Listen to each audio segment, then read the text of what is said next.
Для того, чтобы создать нумерованный список, мы должны, находясь на вкладке «Стиль», перейти в раздел «Пункты и списки», и нас интересует самый первый выпадающий список. Здесь мы видим несколько вариантов нумерованных списков. Это с числами, с буквами и римские цифры. Давайте выберем вариант с числами. При этом к нам в документ добавилась цифра 1, это первый пункт списка, ее мы можем заполнить. Для перехода к следующему пункту списка нажимаем «Ввод», заполняем его. По аналогии поступаем и с остальными пунктами списка.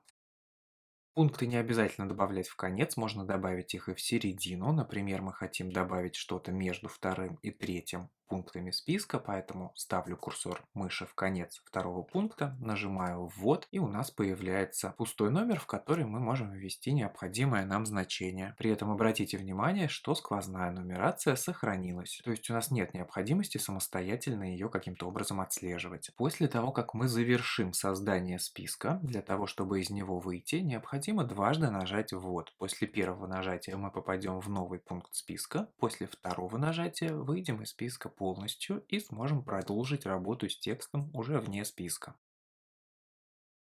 Если у нас уже есть какой-то текст в документе, его мы тоже можем превратить в нумерованный список. Для этого текст необходимо выделить, а затем проделать то же самое, перейти в раздел «Пункты и списки» и вместо «Нет» указать, например, с числами. При этом каждый абзац текста будет отдельным пунктом списка. Там, где в одном и том же абзаце находились два города, они попали в один пункт списка. Чтобы это поправить, поставлю курсор перед Нижним Новгородом и нажму «Ввод». Как мы видели в начале, использовать в качестве нумерации можно не только цифры. Давайте выделим наш список, перейдем в раздел «Пункты и списки» и вместо варианта с числами укажем с буквами. Теперь наш список – это последовательность букв. По аналогии можно сделать и список, состоящий из римских цифр. Но давайте вернемся к более привычным арабским. Опустимся чуть ниже на вкладке «Стиль», и нас интересует пункт «Начать с». По умолчанию новый список начинается с единицы и продолжается далее. Мы можем указать ту цифру, которую посчитаем необходимой. Давайте вместо единицы поставим, например, тройку. И теперь наш список начинается с тройки, при этом последующая нумерация сохраняется в своей стандартной последовательности. Если мы захотим сделать из списка обычный текст, нам необходимо выделить список или те его пункты, которые мы хотим из списка убрать, а далее в разделе «Пункты и списки» вместо того варианта, который у вас будет на текущий момент выбран, ставим «Нет». Готово, теперь это просто текст без нумерации.